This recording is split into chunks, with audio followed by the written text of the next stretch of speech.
The atmosphere inside the Opal Pavilion was charged with a palpable tension, even before the first guests had fully arrived. This sprawling luxury mall, currently undergoing a monumental $500 million expansion, was not just any commercial project. It was a symbol of power, prestige, and influence in the city's elite circles. The high vaulted ceilings were adorned with crystal chandeliers that scattered dazzling light across the marble floors below, creating a stage set for exclusivity and grandeur. Tonight's event was a pivotal gathering, a VIP walkthrough and executive meeting that would shape the future of the Opal Pavilion and solidify its reputation as the pinnacle of high-end retail. Among the carefully curated crowd of investors, developers, and dignitaries, the air hummed with muted conversations about profit margins, brand partnerships, and market forecasts. Men and women dressed in impeccably tailored suits and designer gowns exchanged polite nods and business cards, all well aware of the stakes riding on this expansion. Yet, amidst this refined assembly, an undercurrent of unspoken rules and social codes governed who truly belonged and who could be discreetly sidelined. At the heart of this carefully choreographed event stood Dr. Maya Ellis, the CEO and majority stakeholder driving the expansion forward. As a Black woman who had navigated the corporate world with a blend of grace and unwavering determination, Maya was the embodiment of calm authority. Her tailored navy suit fit flawlessly, subtly complemented by modest gold jewelry that spoke to her impeccable taste and professionalism without ostentation. Her dark eyes scanned the room with quiet confidence, every measured step she took echoing her resolve. Maya was no stranger to the subtle battles of presence and power, but tonight her composure would be tested in ways she never anticipated. Behind Maya, a few steps removed yet equally present, was Ethan Ellis, her husband and successful entrepreneur. Ethan was a man of influence who preferred to wield power from the shadows, rarely appearing in public events himself, but always a steadfast pillar behind Maya's ascent. His presence was a quiet reassurance, a reminder that Maya's authority was backed not only by her intellect and leadership, but by a network of strategic support. As Maya approached the reception area, the polished veneer of hospitality began to crack. Standing tall behind the front desk was Grace Mitchell, the head hostess of the evening. Grace was a white woman whose icy demeanor and tightly pulled-back platinum blonde hair mirrored the exclusivity she was charged to enforce. Her pale blue eyes flickered momentarily as Maya presented her invitation, a rare glimmer of recognition flashing before being quickly masked by practiced neutrality. Grace's smile was polite but clipped, and her movements were precise, an unspoken signal that while Maya was expected, her presence might not be fully welcomed. Beside Grace, Ryan Cooper, a security officer with a stern and conservative attitude, maintained a vigilant watch. His rigid posture and cautious gaze suggested a man committed to preserving the order of this privileged space, ready to intervene at the slightest hint of disruption. Ryan's subtle nods and whispered exchanges with Grace formed an invisible alliance aimed at controlling the flow of guests, an alliance that Maya was about to confront. Nearby, Clara Bennett, a young intern still finding her footing in the corporate world, watched with a mixture of hesitation and sympathy.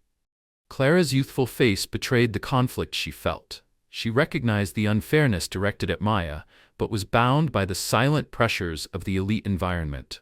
Her hands nervously fidgeted with brochures as she caught Maya's eyes for a brief charged moment, a flicker of solidarity quickly suppressed under Grace's watchful glare. The starkest contrast to Maya's dignified calm was embodied by the Winston family, a wealthy white family who swept through the entrance moments after Maya arrived. Dressed head to toe in couture fashion, the Winstons were received with effusive warmth and swift deference, their passage unchallenged by any protocol or verification. Velvet ropes unfurled before them, attendants eagerly guided their steps along the red carpet, and champagne glasses appeared as if by magic. Their effortless access highlighted the unspoken hierarchy of privilege that ruled this space, a hierarchy that seemed determined to exclude anyone who did not fit its narrow mold. As Maya stood at the threshold, observing the starkly different treatment between herself and the Winstons, a subtle but searing contradiction revealed itself. Here she was, the woman who had poured her expertise, resources, and vision into this $500 million project, yet being regarded with suspicion and withheld from the very privileges she had earned. Every polite nod that bypassed her, every courteous smile redirected elsewhere, was a silent testament to the boundaries she was expected to respect. Boundaries drawn not by merit or contribution, but by invisible lines of race, appearance, and ingrained prejudice. The grand setting of the Opal Pavilion was meant to be a temple of achievement and luxury, but tonight it also became a crucible for Maya Ellis's resolve. With her shoulders squared and back straight, she readied herself not only to attend the event, to confront the subtle but pervasive forces working against her. The air thickened with anticipation, not just for the event itself, but for the clash of dignity and exclusion that was about to unfold beneath those glittering chandeliers. Building on the tense atmosphere that had been simmering since Maya Ellis's arrival at the Opal Pavilion, the unfolding scene quickly escalated into a confrontation that laid bare the unspoken hierarchies governing this ostentatious space. Arriving well before her scheduled appointment, Maya chose to step in early, wearing her signature tailored navy suit that exuded professionalism and quiet authority.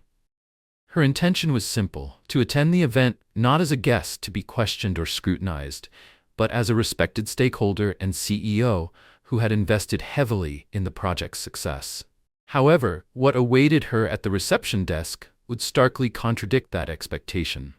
Grace Mitchell, the head hostess with her impeccably composed facade, maintained a vigilant gaze as Maya approached. Without lifting her eyes from the digital guest list, Grace's fingers swiped and tapped across her tablet, yet no trace of Maya's name appeared. "I'm sorry, but I don't see a reservation under your name," she stated in a tone that carried a subtle edge of dismissal rather than simple error. Maya calmly produced her invitation, embossed in gold foil and unmistakably bearing the signature of the chairman of the Opal Pavilion.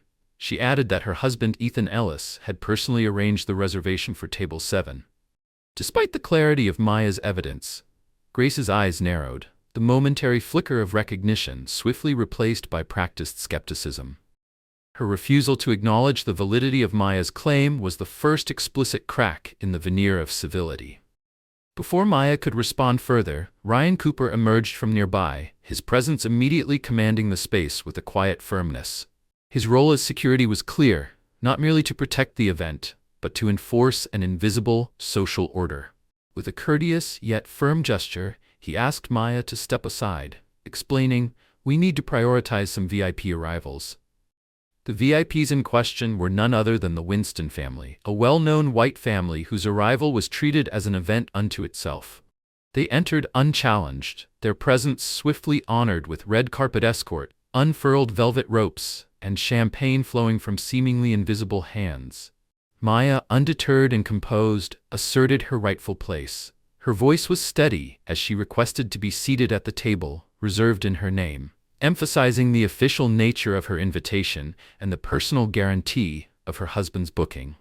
Yet, the subtle but unmistakable tension in Grace's expression deepened. Rather than welcoming Maya forward, Grace suggested she might prefer a quieter, less conspicuous area near the kitchen, a section where attention was scarce and service was notoriously perfunctory.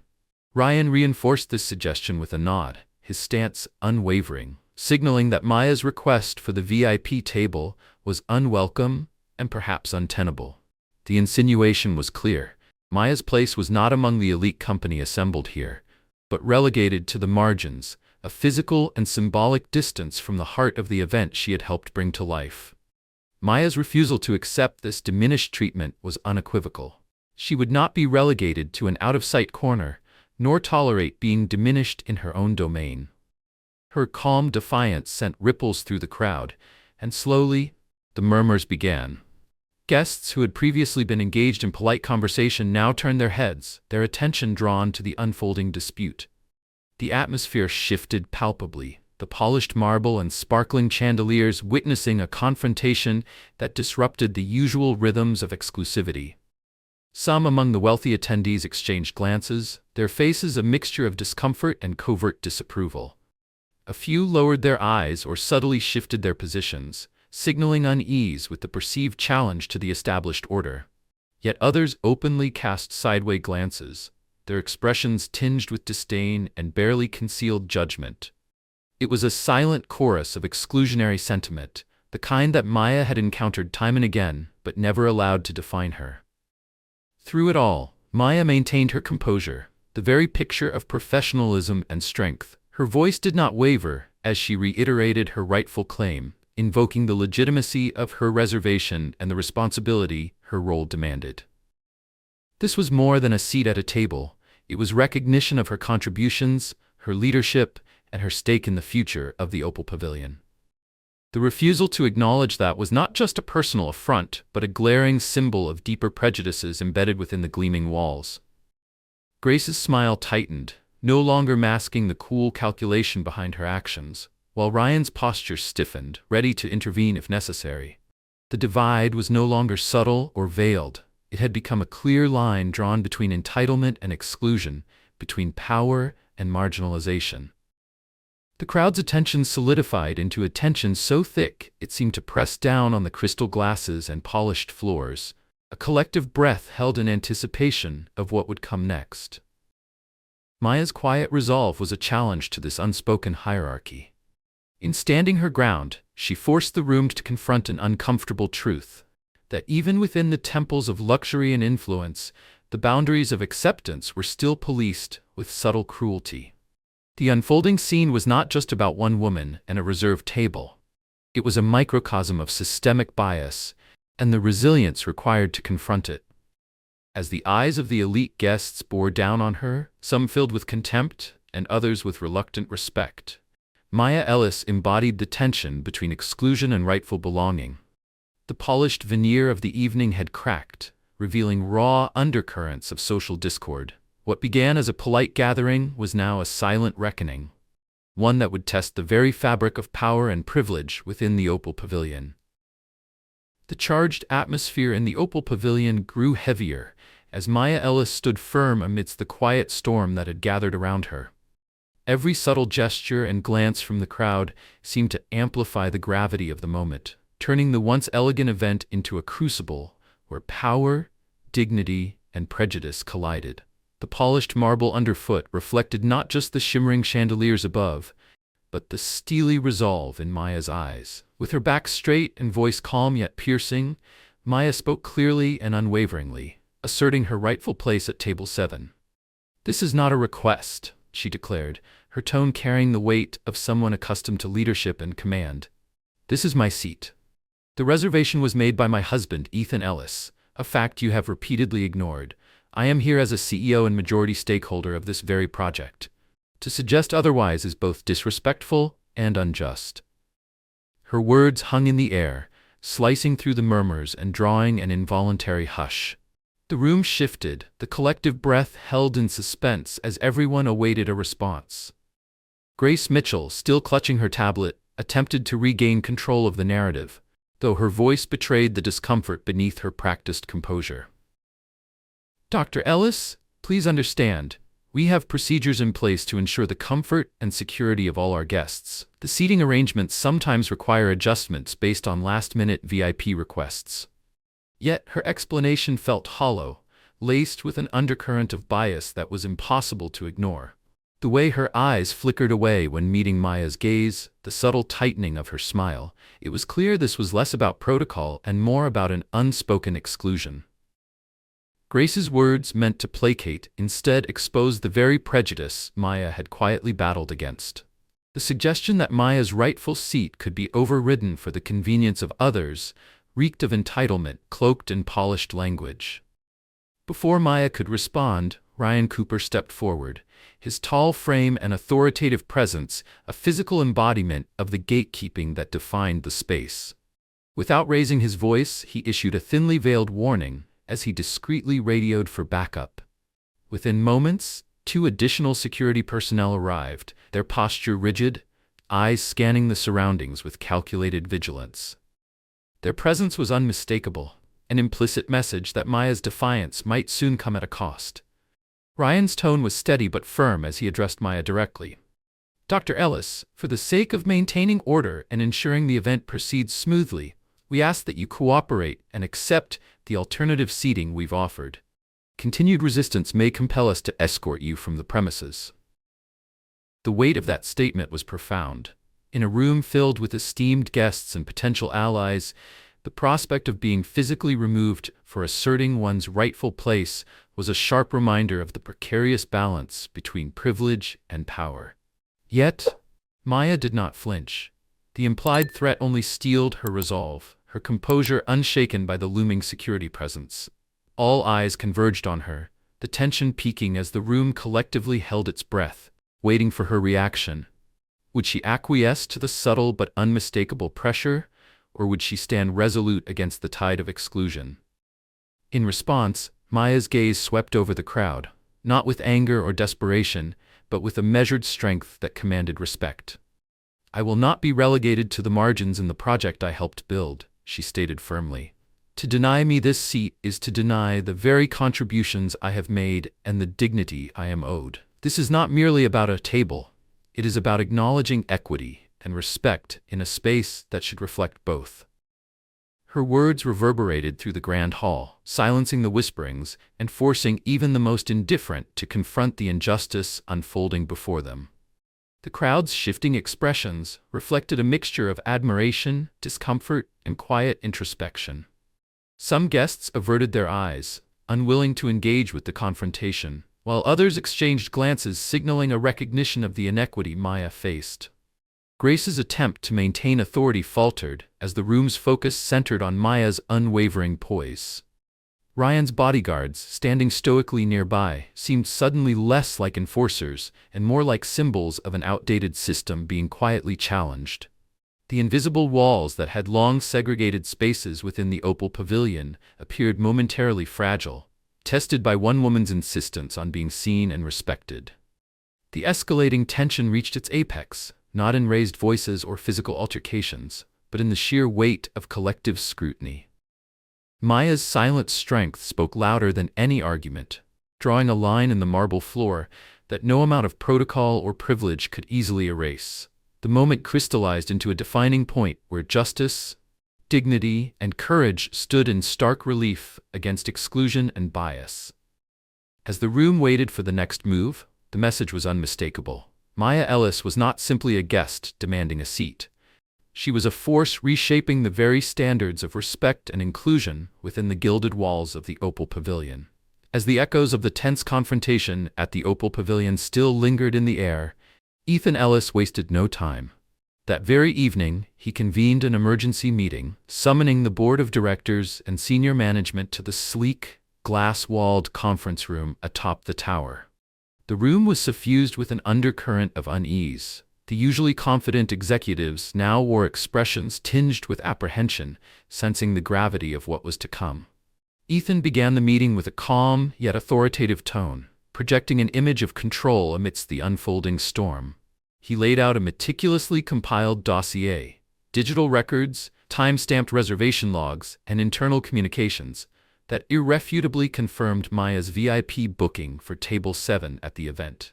The evidence was unambiguous. The reservation had been made weeks prior and formally confirmed by the venue's own systems. However, what followed was even more damning.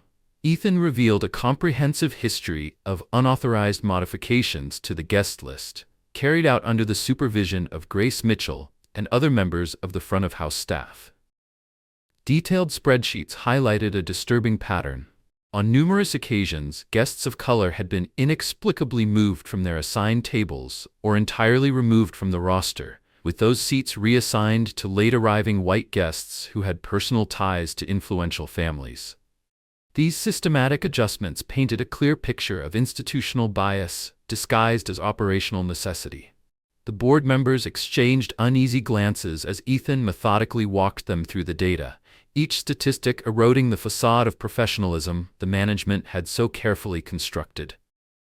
The reality was undeniable, and the fear of reputational damage rippled through the room.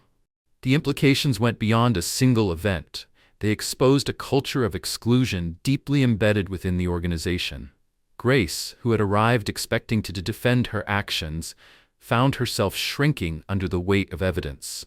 Her earlier cold demeanor faltered, replaced by a nervous unease as the conversation turned decisively against her. The executives questioned her conduct and the ethical breaches she had enabled, highlighting the gap between the company's stated commitment to inclusivity and the actual practices on the ground. Without hesitation, Ethan declared that Grace Mitchell was being relieved of all operational duties, effective immediately. He emphasized that her behavior constituted a serious violation of both the company's code of conduct and the foundational principles of business ethics. The decision was swift and decisive. Grace was terminated, a move symbolizing a zero-tolerance stance against discrimination and a commitment to rebuilding trust. The meeting closed on a note of cautious resolve.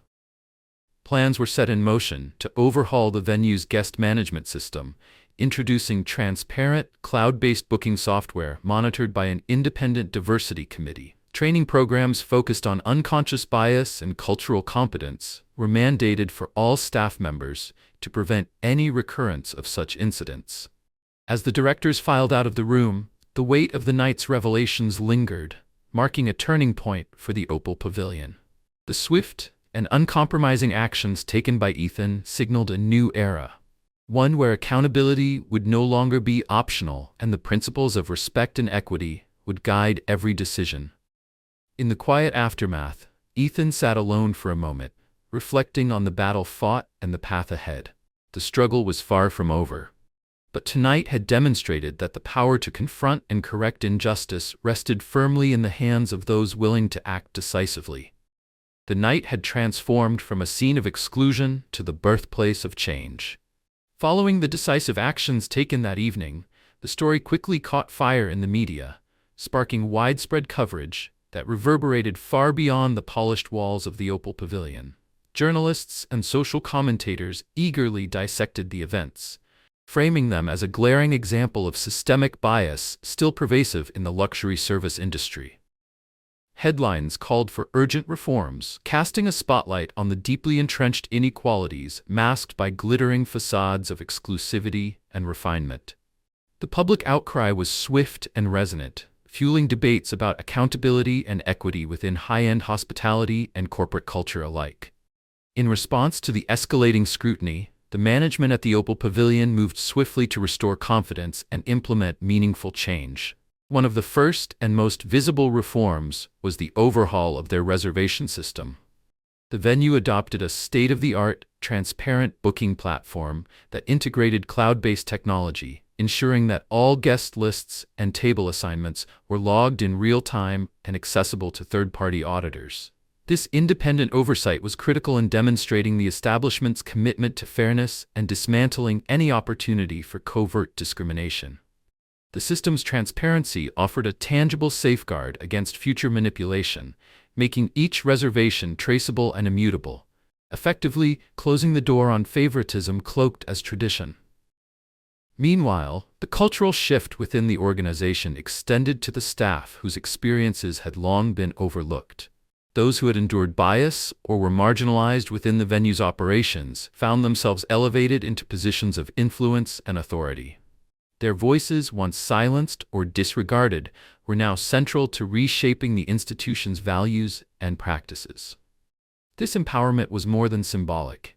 It marked a genuine effort to redress past injustices and cultivate an environment where respect was the baseline rather than the exception. Among these newly empowered employees was Clara Bennett, the young intern who had quietly observed the discrimination but had initially felt unable to intervene due to the pressures of the corporate environment. Recognizing her insight, integrity, and potential, Clara was promoted to the role of Junior Customer Service Coordinator. This role entrusted her with the critical task of overseeing guest relations and ensuring that service standards embodied the principles of inclusivity and dignity that the new leadership sought to champion. Clara approached her responsibilities with fresh enthusiasm and a clear sense of purpose. She worked closely with the diversity committee and the new management team to develop customer experience protocols that prioritized empathy and cultural competence. Her presence served as a bridge between the frontline staff and executives, fostering open communication and creating spaces where concerns could be raised without fear of reprisal.